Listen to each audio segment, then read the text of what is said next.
Hello, everyone. I'm Professor Mirjana Pantic. This is MCA 115 News Reporting, and today's lecture is about interviewing. So let me share my screen with you and start this lecture. So, what is interviewing? You're familiar with this process. It's an integral part of journalism, and interviewing is a method that we use to gather information for our stories. It is comprised of preparing by, going through documents, learning about the person you're going to interview, and then asking questions, listening to them attentively, asking follow-up questions, getting answers, and asking more questions. So just look at how this method is lined up. You need to prepare for the interview, so you will have some list of questions that you're going to use for that conversation. You will be asking questions and you need to listen to your interviewee carefully. Why is this important? Because you might end up coming back to your newsroom and realizing that they didn't really answer your questions directly. Maybe they were going just around the bush, avoiding to provide that direct answer. That is why you will ask follow-up questions, seek clarifications from them.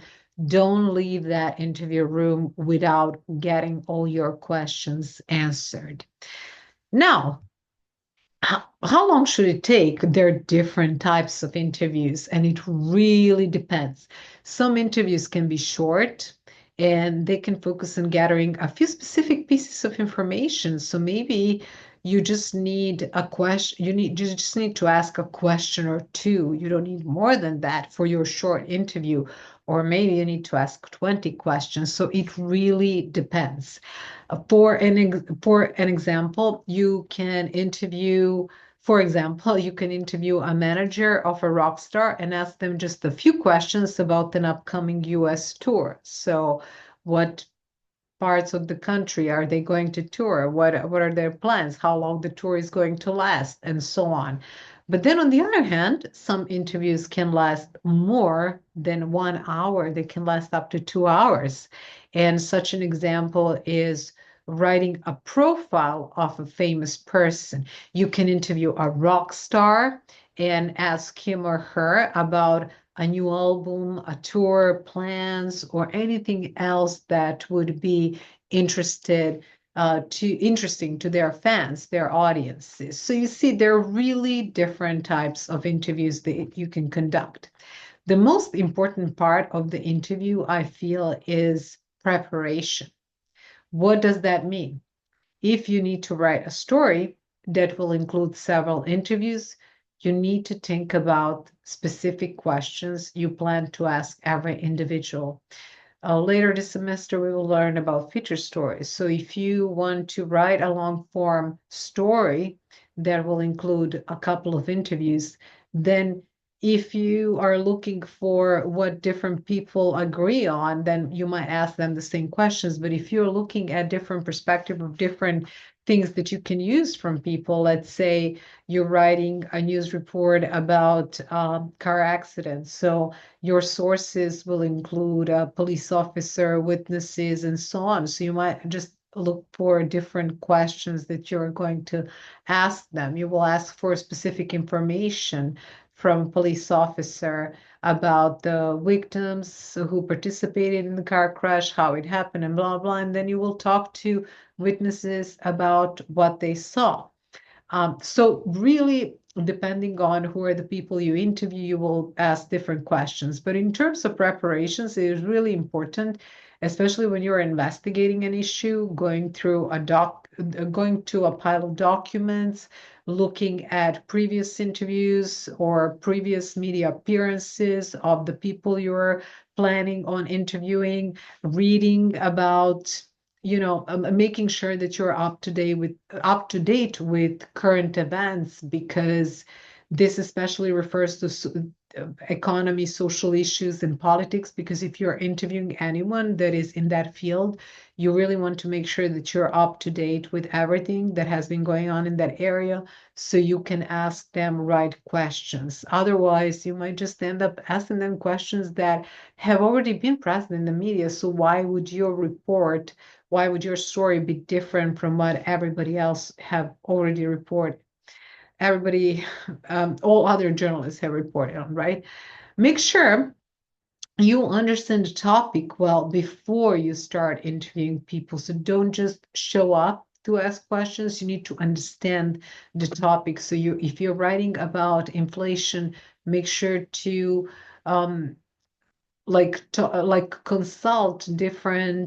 consult experts on it first, or simply go through the articles about inflation when a lot of different economic experts discussed it, and then prepare questions that will help you, that will inform your article about inflation. And then I would also suggest create a list of questions that you would ask ordinary people who would talk about their own experience and how the inflation has affected their lives, their purchase decisions, and so on. If you need to write a personality profile, gather additional information that will provide the color and details to help readers understand a person or a situation in greater depth. And I remember when I was a journalist, and I remember some of my colleagues also, they used their skills, or they would get in touch with the person they were interviewing with their friends or family members, just to dig some interesting information about them. Then they would ask the person they're interviewing about it. And it's interesting and it's important because it reveals something new. And in journalism, what we want to do, we want our stories to be original, to be different than the stories reported by other journalists. So it's not just having yet another interview with, I don't know, Taylor Swift, Joe Biden, Hillary Clinton. It's about bringing something new to the table. You need to prepare in order to also maintain control over the conversation. This is especially important when interviewing politicians, because they tend to direct the conversation in a way that is beneficial for them. What you want to do is to make sure that your questions, your preparation controls that interview. Who are your interviewees? Who are the people you select to interview? They need to possess knowledge, expertise, or insights relevant to the story. If we're talking about vaccines, do you need to get in touch with anti-vaxxers and have their perspective on the issue? No, but you want to communicate with the people who are doing research in this area, with doctors, with relevant medical experts who will inform your story, who will provide credible, relevant information that you're going to use to spread it further to your readers. So they need to also have insights relevant for the story. When I was giving this example of inflation and why I mentioned ordinary people, because they give this human voice to these dry stories that contain only numbers. So we hear this is more expensive, meat is more expensive, eggs are expensive, grocery bills are higher, and blah blah blah. But let's talk to ordinary people and ask them, how are they dealing with it? What is it that they're refraining from buying? What is it that they're doing to make sure they're still staying within their budget? So it has to be somebody who is relevant for our story, who will provide important and relevant information to us. The sources should also be able to explain complicated issues in a clear and interesting manner.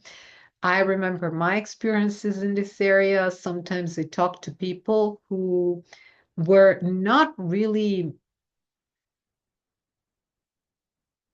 I wouldn't say eloquent. They were experts in the field, but the thing is that they were not used to talking to the media, which means that they would use very complex language terms that even I didn't understand because I wasn't in their field. I'm talking about IT, I'm talking about electric engineering and so on. So when I talked to them, it was very hard for me to understand. So I had to ask a lot of questions because they used terminology that was not um, understandable to me. And when it was not understandable to me, you can only imagine how difficult it would be for other. If I cannot like understanding, then it means that I cannot explain it to others. So I had to ask a lot of follow-up questions to ask for a lot of clarifications so I can actually use simpler words to describe what they were saying and present it in the form that my audience was able to understand. So, what I want to say is that you really need to talk to somebody. If you're working on television, there will be a producer who will do some form of pre-interview before that person speaks in a live program, for example. Sometimes documents or records can actually be better sources for your story than humans. So instead of, just talking to a person about and trying to gain some knowledge from them, maybe instead you should just search for files, documents that can provide specific information that that person is sharing with you. So I would say for specific numbers, if there are things related to like budgetary issues, then you should be able to access those documents and look for specific numbers. But then if you need anyone to explain them to you, then speak with economic experts about that. So this is where we kind of make a decision what are the aspects of the story that we will cover by looking into document sources, in which cases we're going to look for statements from experts that will who will further clarify the issue we're dealing with. What are some tips and tricks in terms of interviewing? You want to ask short, neutral questions that begin with what, how, and why. For instance, how did you feel after the concert? What will be the effect of a new healthcare bill? What is the effect of the new health? And so it's very clear, very, very straight to the point, but it's very important to those that we are going to deliver this report to. Avoid closed-ended questions, those that can be answered with yes or no. Are you afraid of him? Yes or no. So you also need to avoid questions that suggest that the interviewer has a preconceived notion about how the subject should have acted or felt. For instance, were you angry? Maybe there are situations where, like, if you're asking this as a follow-up question, it would make sense, like based on what your interview had to say, but you want to try to skip these questions that kind of show that you have preconceived notion about how your interviewee have acted. Ask questions eliciting anecdotes and quotations. So one such example is, what situation was the most difficult to deal with in your career as a journalist? So if you're interviewing a journalist, this would be an interesting question to ask. Or imagine working on a story about firefighters. Firefighters. So I'm sorry, I'm a little tired. So some words are okay, some words could be difficult for me to pronounce when I'm this tired. So when it comes to that story and ask a firefighter, what is one specific event that they can recall, that they remember, that they can memorize that like had a huge impact on them? Or you can ask the same the same thing, a police officer, like what was the most difficult moment on duty? So this, like a question like that will elicit an anecdote or a really strong quote for your story.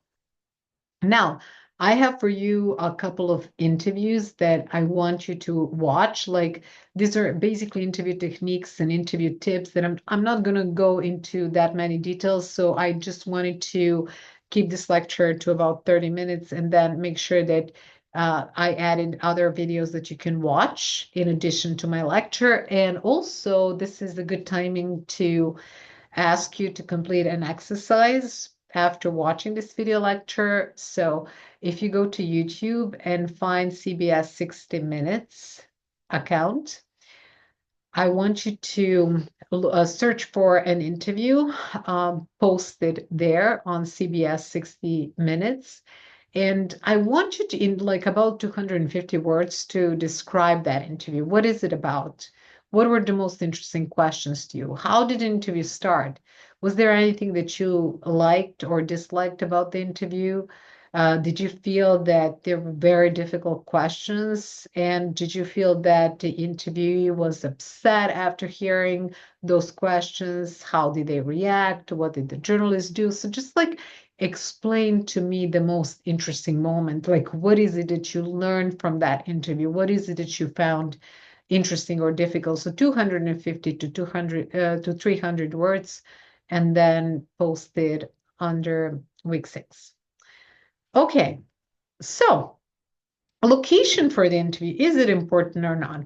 Some sources should be interviewed in their homes or offices where they feel more comfortable and where the reporter can see and find interesting details and clues. So this especially refers to those stories that reflect profile features. For instance, you want to write about celebrity and you want to add other details from those that are work related, you want to explain their lifestyle, their home, then it's kind of in those situations, it is especially important to do the interview at their place because there are other details that perhaps you would like to add that just describe their house, their office, and so on.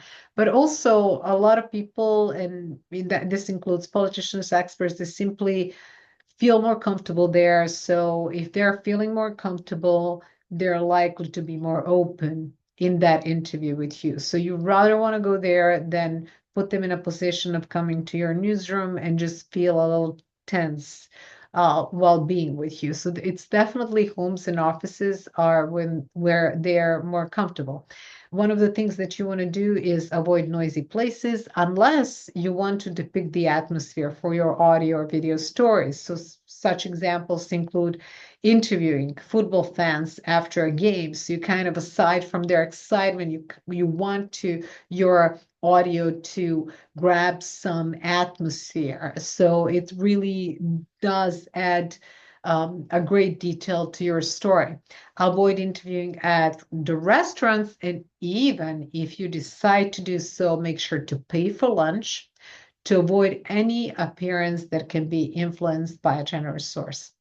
One more time, to go back to the point about noise.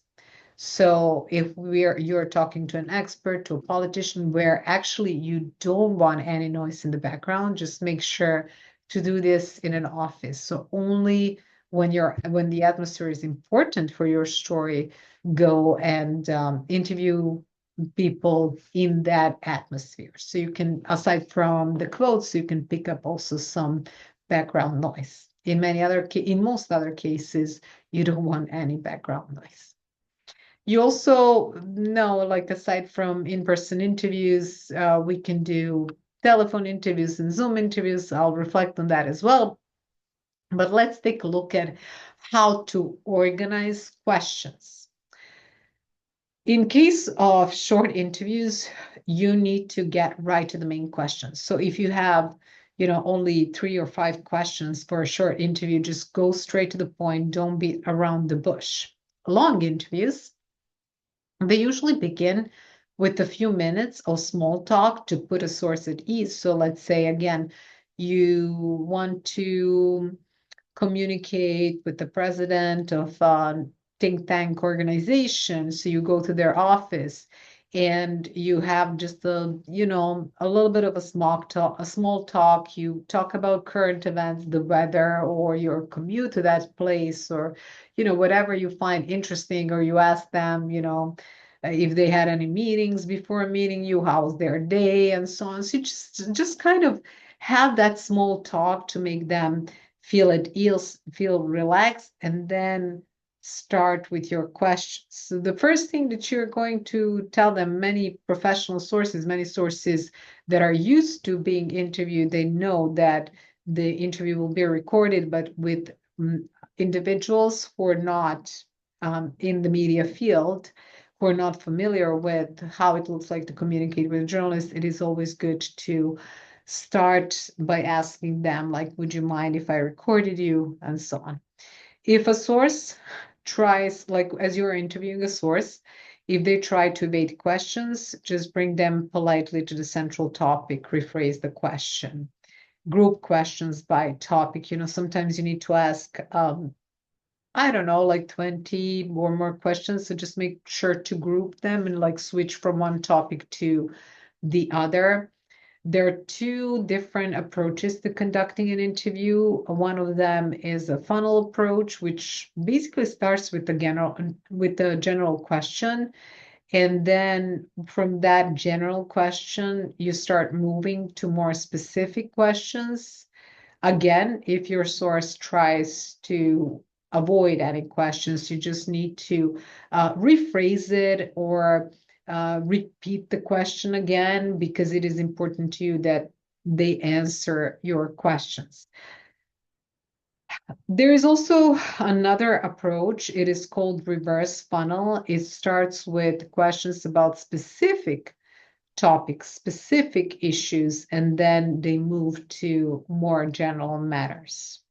At the end of each interview, ask if your source has something to add. It happened to me multiple times that the source at the end of the interview would reveal something new to me, like something interesting that I didn't know. Like if we're talking about politics, like, oh, we are preparing this new law, or this is an event that we're going to organize, or this is what our political party is planning to do, and so on. So it would always be something interesting. And, I, at that time, I could just go to my newsroom and kind of have a separate news story that is related only to that. And exclusively my news organization will know that.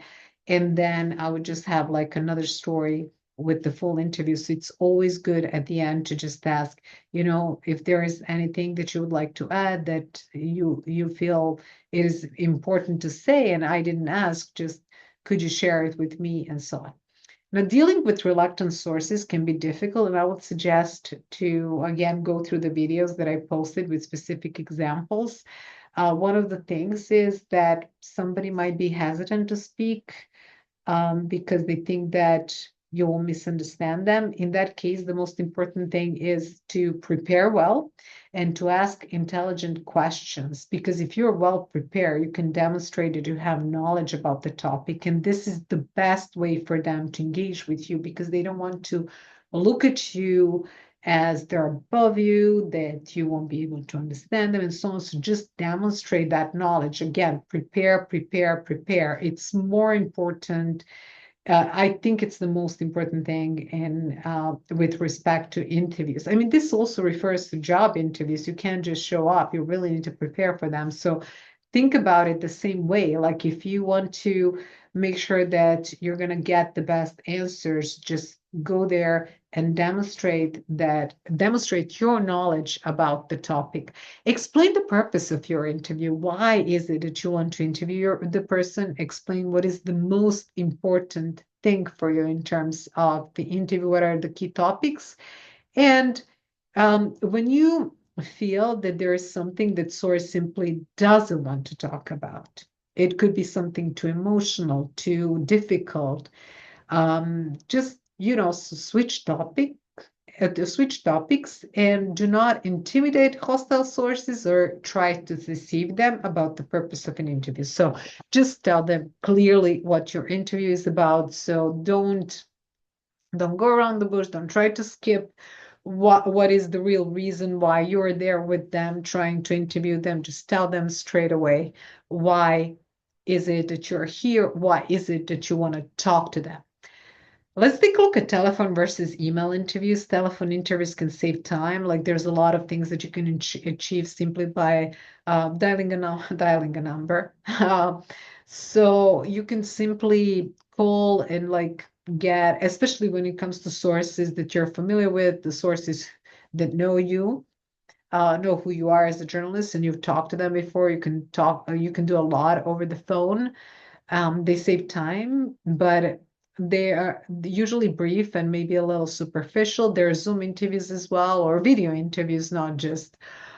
We can use diverse apps for them, and they're really lately you see them on television all the time. Like people simply do not necessarily come to a newsroom, news organization to be interviewed. They can be interviewed from their offices and home. So it does maybe look a little bit superficial, but it's still very useful, especially when we can obtain the information we need and that will clarify the topic that we are delivering to our audiences. Emails, I would avoid them by all means. In some cases, you can't avoid them. And I remember when I was a journalist covering mainly European Union related issues, everything that we would get from European officials at that time was invaluable to us. But I knew when I was sending questions via email, because I was requested to send questions via email when I was in Belgrade and those politicians were in Brussels. So I knew that those politicians that were actually answering my questions, it was their PRs who were answering, but basically those politicians would just like approve the answers, but somebody else would. People today use ChatGPT to answer their questions, so it's not uncommon. Reporters can contact hard to reach or reluctant sources using interviews, but this type of interviews is really less spontaneous. Some other tips: take notes, record interviews. I've always been a little paranoid when it comes to recording interviews, so I would use like two voice recorders instead of one. And I was just thinking, if one dies or if I accidentally delete this file, like the other one will work. But I also like taking notes, especially if I had to rush and like do the interview, deliver the interview that day, deliver the report that day. I would take a couple of notes just to know like what are the key points that the person mentioned in that interview. Avoid comments. You're supposed to be neutral. You're supposed to be objective in that interview. So I hear our students frequently say when they're communicating with somebody, awesome, great. They can't kind of refrain from expressing their opinion, but remember, you're there just to get your answers. You're not there to agree or disagree. You just let them talk and ask them the right questions.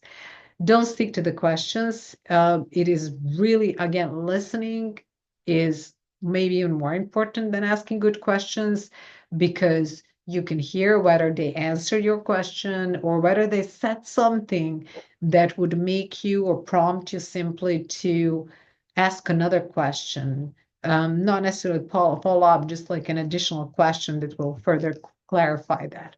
Now, let's take a look at the couple of questions and just think about which questions do you feel are good and which are bad in your opinion. Should you or should you not ask the following questions? I created a list of very simple questions because I want you to think about them. What is your name? What is your occupation? How old are you? How are you feeling? Would it be okay if I recorded you? Let's start with the first two questions. What is your name and what is your occupation? It's usually we need to know people's names and occupations. So you're not going to just show up in somebody's office and ask them, what's your name and occupation? So you need to be prepared for that. But if you're, like reporting from a protest or an accident, or you simply go to interview people who are camping in front of Walmart waiting for best Black Friday prices, so you are likely to ask them about their names because you want to briefly interview them, but you will of course ask them about their names because it as I say, like it really depends on what kind of topic you're covering. That refers to occupation as well. Age is usually not relevant unless we are talking about crime related things, or unless we're talking about like unusual skills or unusual activities. Somebody who runs a marathon in their 80s, that's we should mention their age because it's really amazing to run a marathon in that age. Or somebody who plays a piano amazingly well and is only 8. I mean, in that case, you want to mention their age. So if it's very unusual, otherwise the age is in the majority of stories really not important. How are you feeling? It's a good question to ask people affected by horrible events. If we are reporting from like parts of the country affected by natural disasters, it is really important to approach people carefully and ask them carefully with care as well, and with attention, with empathy, and ask them these questions. Would it be okay if I recorded you? This is especially important to ask. Now, let's at the end of this lecture, and you will do practical interview when I see you on campus. So you will learn how to do this. So this is just theoretical that I'm talking about today, but we'll do the practical part of this lecture in class. So lecture overview. There are short and long interviews, and some interviews, you just interview people, ask them a couple of questions. In some other cases, you can stay there and you can ask questions for like an hour or more.